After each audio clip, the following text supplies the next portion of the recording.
and I've spent the last 2.5 years of my life building this buggy from scratch.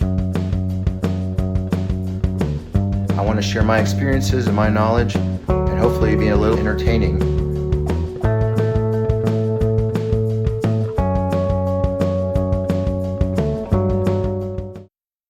I have purchased what I feel is the most economical tank that I can get that seemed really cool and dependable, had good reviews. And this is the Precept products, I think. And I ordered all this stuff on Amazon. I got a tank, had that filled with nitrogen, and this cool regulator, which this tells me the pressure in my tank. Right now I've got about 1,700 pounds, and the amount of pressure in the hose. And turning this gives me more or less pressure. Which, follow this to the shock. And I have this really nice liquid fill gauge that tells me how much pressure is in the shock. And then this lossless air chuck, right? So what you're going to want to do is put this sucker on, tighten it, not too much, just tie snug. And then when I turn this puts the Schrader valve in, allows gas to come in. And then when I'm done, I take the Schrader valve out. By turning it, it extends it out, and so when I release this, the only air that's going to escape is what's in the hose. So then my shocks stay tuned, pressurized. So these shocks hold about 500 pounds each. I think I put last time like 250, 300 pounds because it is heavy up front. What I did is I jacked up the vehicle to help it out a little bit, and as soon as I see these shocks start to move up, that's where I stop, and then I go and do the other side. Obviously I want to make sure that both sides are close to equal pressure. I do sit on this side, the driver's side, so I might put a little bit more on this side, but some of it's just kind of like viewing it and seeing where it sits. Right now I have this shock, it's probably a little more than I want. I also don't want it to bottom out, so my goal would be like 3 to 4 inches showing and it not bottoming out. So I'm going to go ahead and put some more air in here, see where we're at. Nitrogen, sorry. Okay, so I just screwed this on here, tightened it up a little bit to the Schrader valve of the shock. Right now you'll see I have 0 PSI in there. I turned the Schrader valve,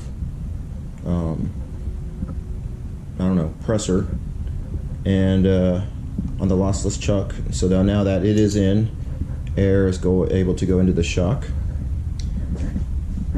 Come over here to the tank. You want to be careful, you don't want this thing to fall over because it could be dangerous. Slowly open this tank. You'll see the pressure go up.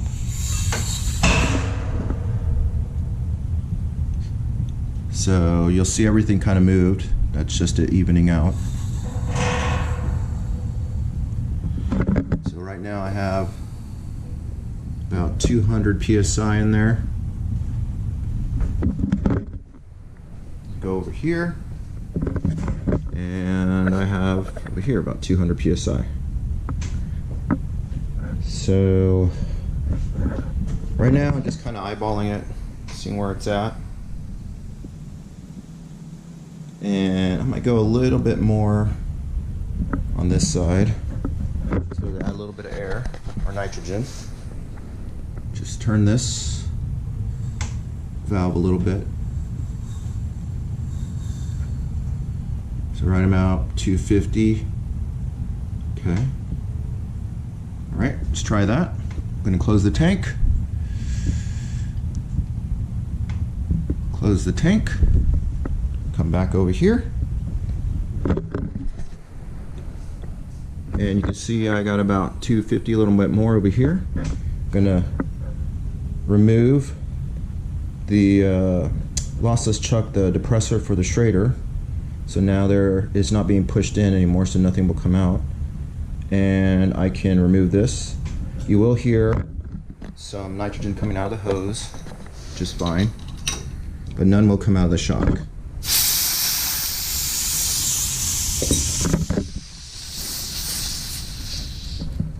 Okay,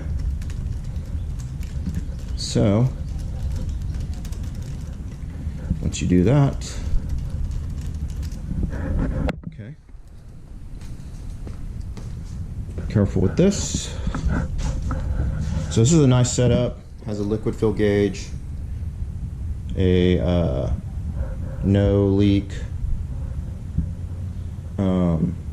chuck at the end, lossless air chuck, just whatever comes out of the hose, and it comes with the regulator and everything. So I'm gonna go ahead and let this down, the jack down, and see where it sits on its own weight. All right, kind of move it a little bit and see where it is height-wise.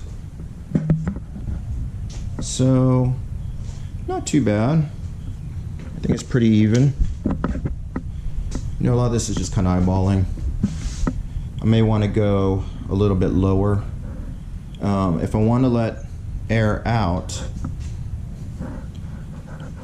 all I have to do is put this chuck back on. You don't want to just put something in the schrader. It will come out so fast, and you won't be able to regulate it. So you really want to use this and either disconnect the hose. If you had another one of these, you can hook it up and then you slowly turn this valve. All right, so that is one thing I don't think this has, is a way to release the air very easily. But this is new to me, so I'm trying to figure it out. What I'm gonna do here is put enough air where it goes halfway, and then the other side I'll do the other half. So if I want to go up 4 inches, I'll probably just have this side go up 2 inches and the other side another 2 inches. That should even it out, I think. Quite right. So I have 200 pounds in there. I'm going to start at 200 pounds, and then I'm going to go ahead and do the other side.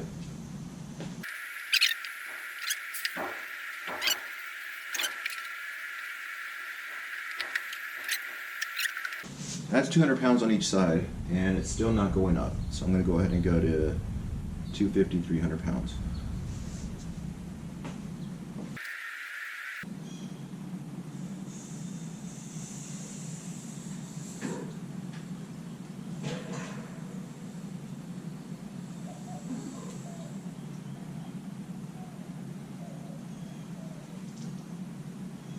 Right there, it's 300 pounds. Right now we're about there on each side. Probably need a little bit more on this side, depending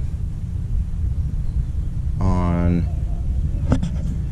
where I want to sit. I think I want it to go down a little bit, so I'm gonna release some of the air. So, close the tank.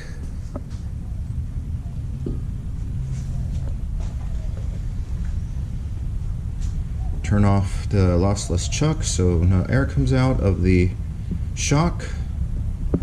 See, I have 300 pounds. And I did figure out if you turn this all the way clockwise, it will release the air in the hose. See how it's going down.